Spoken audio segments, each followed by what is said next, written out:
gagamitin mo po siya na passive voice. The ball was catched by the boy or the let's say po findings of the study. Ang gagawin mo na doon, negative feedback was given by the respondents. So nagiging ganun po siya. So am I clear po? Nagkakaintindihan po ba tayo dun sa mga ibinibigay ko na examples? Hello? Meron na sana akong 5,000. Okay. So, yes ma'am. Yan, salamat po. So, yun po ay yung tinatawag nating active at passive voice pa lang ha. Pag active voice, yun po yung gumamit ka ng focus group discussion kasi hindi mo siya nire-written into a passive voice. Kung ano yung sinabi, kung direct ang ilalagay mo doon kung nag-focus group discussion kayo. Pero kapag kayo po ay nagkakaroon na ng interpretations doon sa chapter 4, ang gagamitin mo na po ay passive. Yung direct object, siya po ang magiging subject at yung doer, yun po yung kabaliktaran. Kasi when we say active and passive voice, yung pong doer of the action, say for example, the boy gets the ball. So yung boy, yung doer of the action, yung ball, yung direct object. Kapag po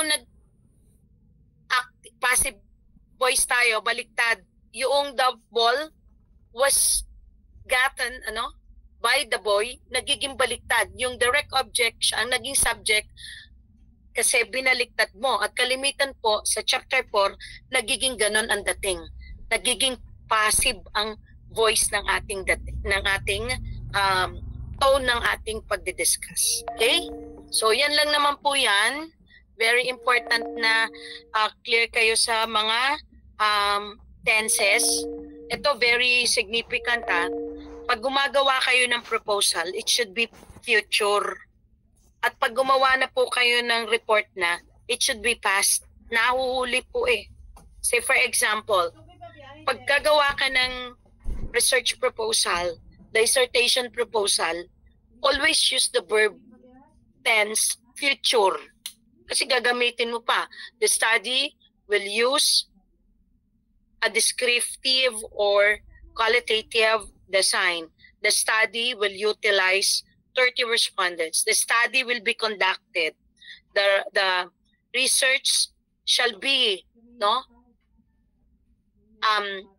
done in. Lagi pong future tense. Pero kapag gawa ka na ng report na, pag nagawa ka na ng chapter 1, 2, 3, 4, 5 na, hindi na po pwede yung future. Palitan mo po, gawin mo po siyang past tense. The study utilized descriptive design. The study was performed in. The study utilized 35 respondents. The study was conducted. So be careful on that. No? Kasi pagka po matiktik yung panel,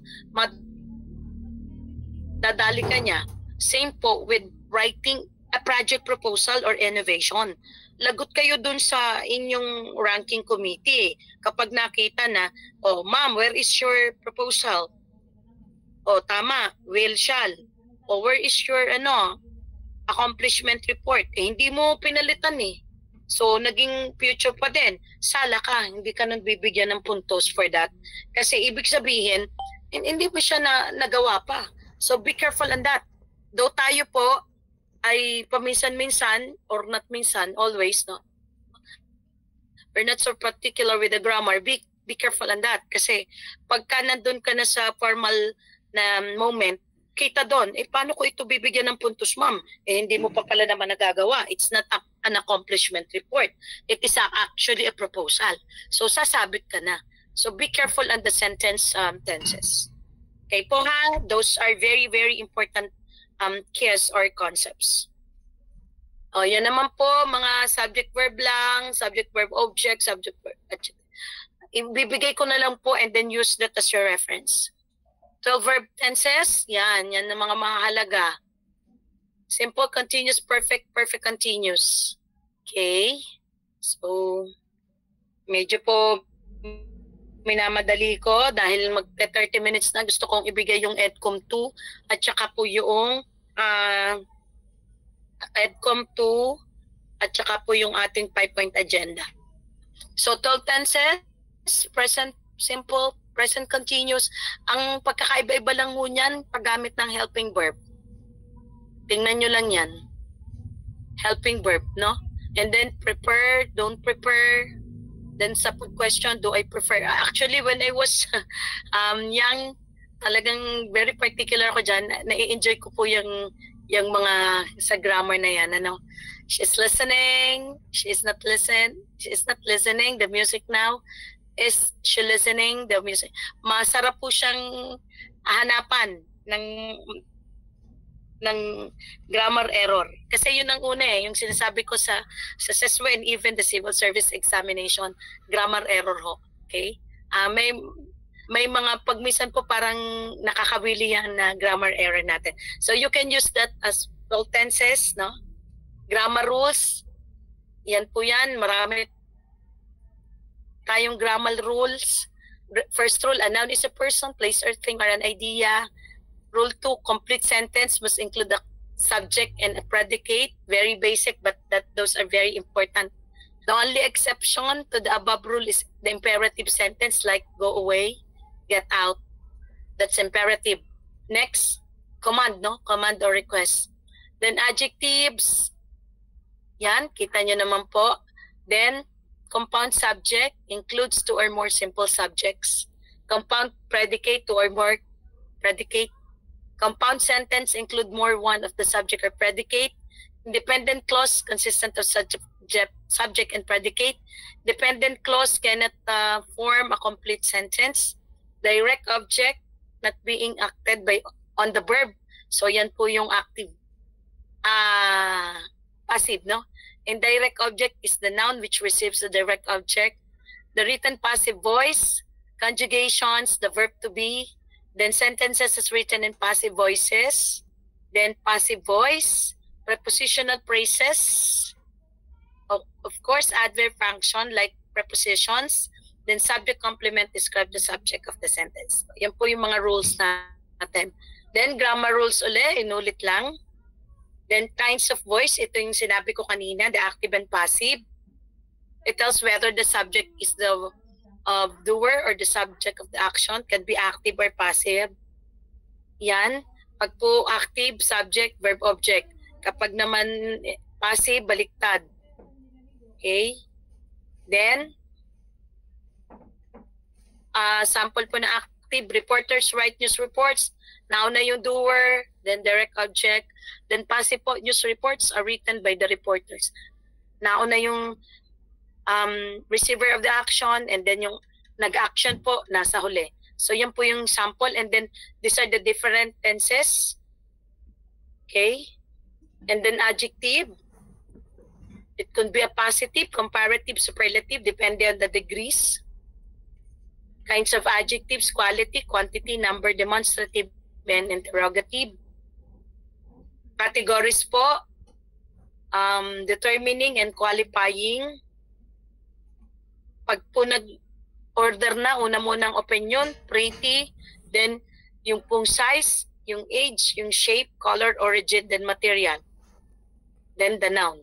Say, for example, pretty, small, young, round, red, Asian, wooden, plastic, something like that. So, yun po yung order ng ating adjective. So, ito rin, determiner, opinion, size, shape, age, color. Then, adverb naman po, tagapag-describe ng verb, adjective and another adverb. Adverb, which describes a verb na. Then, modifier po ng verb, adjective, another adverb. Yan. Very important naman sa adverb, kapag gumagawa po kayo ng Likert scale, kapag nagpapasagot kayo ng questionnaire. How often? So, dito, ang malimit po dyan, strongly agree, strongly disagree. So, yung po gumagamit ka na ng adverb of manner. Kung halimbawa adverb of frequency, always, often, sometimes, never, yung mga ganon. Then to what extent? Moderately, slightly, moderately, slightly, yung mga ganun po natin. Intensifiers. So ang sinasabi ko po dito sa adverbs, very important siya when you are constructing your questionnaire. Yung pangsagot ng ating respondent. Ano ba ang gusto mo? It should, how often ba? To what extent ba? Coherent ba? Or anong klaseng adverb ang gusto mong malaman doon sa tinatanong mo? It could be adverb of manner, it could be adverb of frequency, the time, and the degrees. So, types of adverbs, manner po, quickly, slowly, easily, frequency, always, usually, never, place, outside, nearby, towards, time, yesterday, today, now, certainty, definitely, probably, maybe, then degree, very, really, quite, yung mga ganyan. So, ginagamit nyo yan when you are drafting on the questionnaire or your instrumentation. And then, ito po yung mga preposition na sinasabi ko na mahalaga. Aboard, about, above, at, before, behind, despite, down. Gamitin nyo na lang yan kapag nandun na kayo sa level ng correspondence writing. Then, dito po, sinabi lang above, illustrations, paano mo gamitin, beside, in back, in front of, between, in, out, inside. Then, ito pa rin po ang preposition. Yan, to, for, from, about, and of. So you can use this as your reference when you are writing your correspondence or even your thesis. And then conjunctions, coordinating, subordinating, correlative. So coordinating kapag yung isang sentence nagko-coordinate with other sentence. For example, the for, and, nor, but, or yet, soon. Example po ng subordinating, although, as, before, once, though, until, whether, etc. Correlative, to group of join different. So ito naman yung magkabaliktad. Pwedeng magkabaliktad, pwede rin naman na magkaroon po ng difference. Both, and, either, or, just, as, so, neither, nor, not only, but, also, whether, or, hardly. So again, these conjunctions very important when you are writing your chapter 2. Yan. It's a connective word used to join clauses or phrases or coordinate words in the same clause. Rely like conjunctions to make sentences longer and more fluid, allowing us to link phrases and ideas to clarify what they prefer to. And then sabi ko nga may tatlong klase, nagko-coordinate, nagko-correlate, at nagso-subordinate. So you may use this after, soon after, yan, mga sample na po. Tandaan nyo yung conjunctions na yan kasi buhay nyo po yan kapag gumagawa na kayo ng chapter 2 nyo. And even your comprehensive examination kapag pinagdudugtong-dugtong mo na yung iyong mga essays. Yan pa rin, further, likewise, for example, both, besides, eventually, either, anyway, in brief, although, at this. At yung whereas, pag gumagawa ka po ng resolutions, very important yung whereas. Kasi meaning niya, whereas links to ideas that contrast with each other, he is careful, whereas I take risk, no? Next, coordinating conjunction, for, and, nor, but, or, yet, so. 100 important conjunctions. So, ibibigay ko po ulit kay Doc Jeng at siya po yung magbibigay po ulit sa inyo nitong mga references na ito. Because this will be of future reference. Hindi man po ngayon nyo yung gamitin, pero dadating ang araw when you are on your comprehensive examinations, when you are on your thesis writing, dissertation writing, or even your defense, that would be the time that you will remember po. You will remember me, no? Kasi yun ang kailangan natin. Okay, so ito po yung mga mahalaga. Ako kasi pag gumagawa po ng chapter 2, di ko talaga kinakalimutan yung mga conjunctions na yan. Tapos po pagka nagawa mo na yan, nagkakaroon ng magandang story yung iyong chapter 2. Nagiging isa siyang maraming kwento na pinag-analyze mo ang magkakatulad, magkakakontra. Tapos nakagawa ka ng mas kwento mo pa. Kaya mas naunawaan mo yung research mo. Okay? So, ililib ko na po sa inyong basahin yan kasi I have only 30 minutes to go. Ay gusto ko pong maibigay yung agenda at saka yung EDCOM 2. Interjections. Yan naman pong interjections, ayan po ay yung common natin, expressions kapag tayo na nga nabibigla. Okay? Alas, Diyos ko, nakatakot yan mga sa English na ganyan. Na? Okay. So, grammar versus syntax. Difference between grammar and syntax. Ang grammar po, ito yung gamit. Ang syntax naman, paano mo siya hahati-hatiin. Kapag grammar, application of the different tenses, different words. Kapag syntax, paano mo hahati-hatiin, paano mo i-dissect ang sentence mo. Syntax po is more of grammar destructure. At ang isa po, pagko-composition, pagsasama-sama, aring isa, paghihiwa-hiwalay at para morphology, hahanapin mo po alin ng noun, alin ng verb, alin ng mina-mind map mo. Okay, syntax, structure of sentence, benefits, enhance quality, improve readability, confidence in submission. So, syempre po kung okay ka, mas ang pakiramdam mo, yung quality mas maganda, yung readability, refine ng language, confident ka kapag nag-submit ka. And ito po yung magagaling sa English mga grammarian. Okay? Kaya laging ginagamit natin sila para mas maging scholar yung ating trabaho. So, ari naman po, na-discuss ko na kanina. I will stop sharing and I will go to sandali lang po ha, may ibibigay pa akong isa. May ibibigay pa po ako, nag-stop muna ako. Sandali lang po, wala pang alas 5. Sa kagustuhan ko pong ibigay, itong aking EDCOM 2 at saka po itong aking 5-point agenda kasi very important po yun.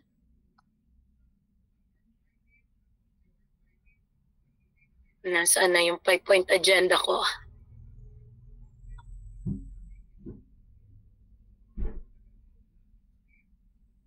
Ito.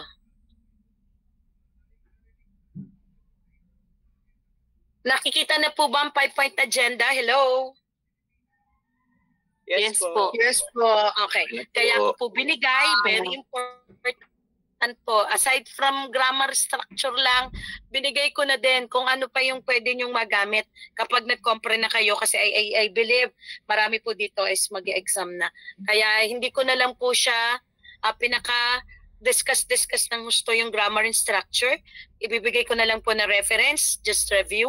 Ang mas gusto ko pong ibigay, ano yung mga latest at ano yung inyo pang mapapakinabangan kapag nandun na po kayo sa writing at saka po nagsasagot na ng compre. So, structured by the President Ferdinand Marcos Jr., by our, of course, to our President Secretary, Sani Angara, noon po'y matatag. Yung pong matatag natin, may curriculum relevant, and then take good care of our learners, and then take steps to accelerate the delivery of education, and then give support to teachers natin, yung matatag, yun po yung by former secretary natin, our VP Sara Duterte. Yun din po yung sa kite ni Ma'am Secretary Liling. Nag-iiba-iba lang ang tawag, pero this time naman, yun din po. Pero gusto ko pong makilala naman ninyo ang 5-point agenda kasi this will be of more relevant na at saka ito nang gagamitin natin kapag gumawa na kayo ng school improvement plan, kapag nagsisip na, kasi ngayon nagsisip na naman school improvement plan. Kasi in the planning po ng DepEd, meron po tayong pang 2022 to 2028. Sa SIP po, sa school heads, dana po kayo ng 2022 hanggang 2025. Kaya po kayo nagsisip review, school improvement plan review. Gagawa na po ulit tayo ng pang 2025 going to 2028. At doon po, sa mga annual improvement plan, school improvement plan, hindi nyo na po ilalagay ang matatag. Ilalagay nyo po ay 5-point agenda. And even our OPCRF, yung pong mga, pag sinabi nyo pong OPCRF, yung po ay pang-school, pang-principal, pag sinabi nyo IPCRF, ito naman po ang mga pang-teacher. At ang ilalagay nyo na po doon, hindi na matatag, kundi ito na pong 5-point agenda. Ano po yon? Ang unang-una ay an enabling learning environment, the welfare of teachers, the well-being of learners, efficient learning delivery, and future-ready workforce. Uulitin po natin ha, ang una, an enabling learning environment. Kapag po sinabing enabling learning environment, magandang environment ng ating paaralan para ang mga bata mas matuto. Child-friendly environment. May mga resources, may mga computers, ayos ang ventilation, ayos ang classroom, ayos po ang mga kapaligiran natin. Okay. Pag sinabi namang welfare of teachers, ayos ang karapatan o ang mga kalagayan po ng mga guro. Kaya nga bawal na ang overloading, mayroon pa tayong tinatawag na workload kit, may tinatawag pa po tayo na kapag nag-overload na kayo sa 6 hours teaching, ay kayo po ay makakaano na ng mga service credit or pwede siyang i-monetize. So yun yung ginagawa ngayon. At saka po ang latest trend natin ay talagang yung progression ng teacher. From teacher 1, 2, 3, 4, 5, 6, 7 at saka po yung master teacher 1, 2, 3, 4, 5 at approve na nga po yun. So yung po ay may kinalaman lahat sa welfare ng teachers. And then well-being of learners. Pag sinabi naman pong well-being of learners, kaya po may SBFP, school-based feeding program, kaya po may mga anti-bullying, kaya po may anti-cyber. Yung sa teacher naman, kaya po may CODI. Pag CODI, yung pong tinatawag nating Committee on Decorum and Investigation, yun ang bawal ang mambully, mga bastos pag welfare of teacher. Pag well-being of learners, bawal po ang mga bullying, bawal po ang child abuse, bawal na hindi po protektahan ang karapatan ng ating mga bata. And then pag apat po, 1, 2, 3, 4, no? 1, 2, 3, 4. Ang for efficient learning delivery in all its forms, doon po naman papasok ang ating mga kinakailangan po ang curriculum, kinakailangan po ang mga learning packages, kinakailangan po ang mga DCP, computer, kinakailangan po yung mga contextualization, yung mga capability building, so yun po yun. At saka yung mabilis na paglalagay ng mga items, yung mabilis na pagbibigay ng sahod, yung lahat po na makakatulong doon sa efficient delivery ng ating pong basic education. And then ang pinakalas na gusto natin, a future-ready workforce. So gusto natin ang mga bata natin, hindi lang po magaling sa isip, magaling din po ang puso. Hindi pwedeng magaling ang isip, pag nagka-problema, nagpapakamatay. Hindi pwedeng ganun ang ating future generation. We want to make them future ready. Let us introduce them resiliency and how to thrive in a very, ang lagi ko sinasabi is VUCA, volatile, uncertain,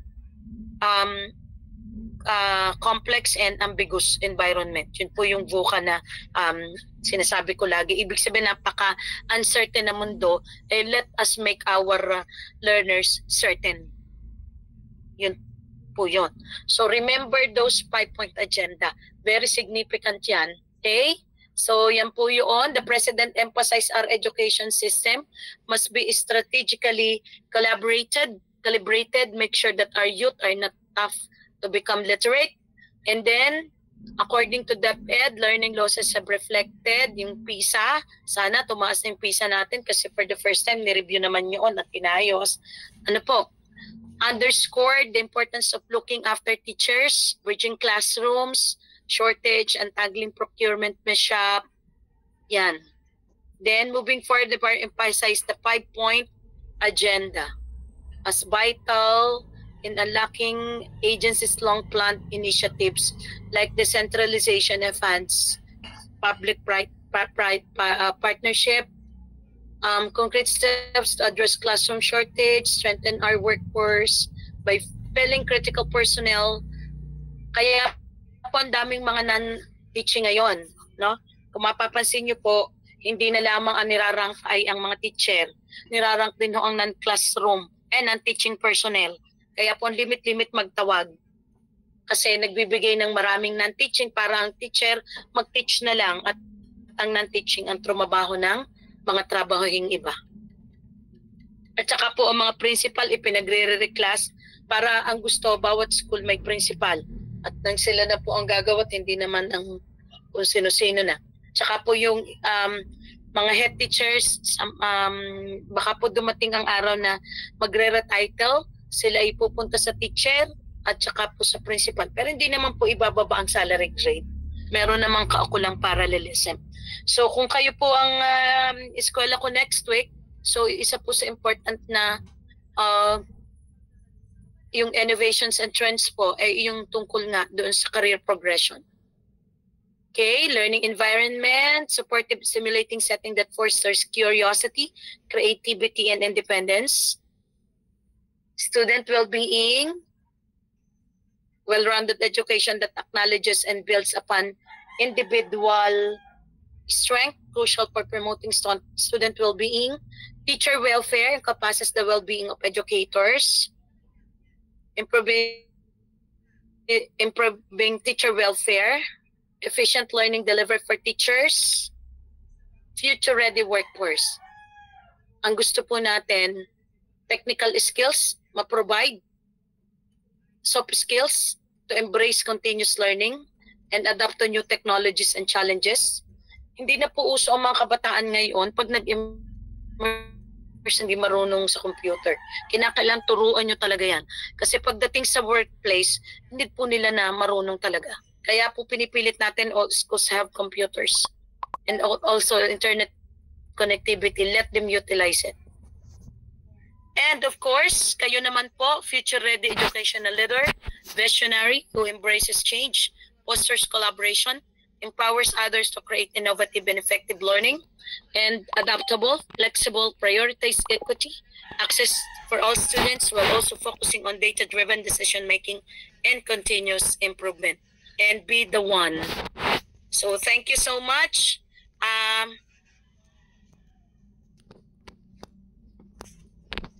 Okay.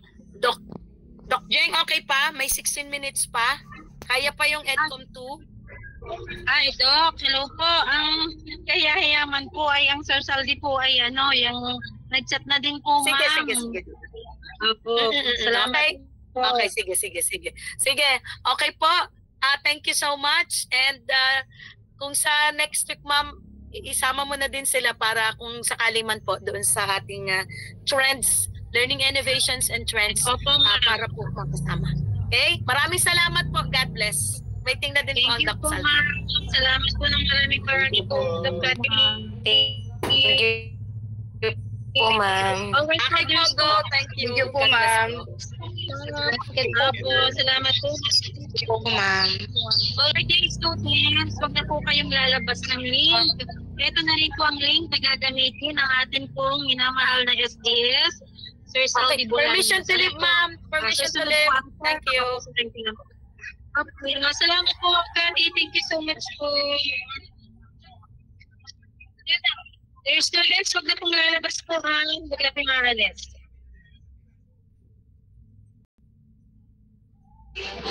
Thank you po.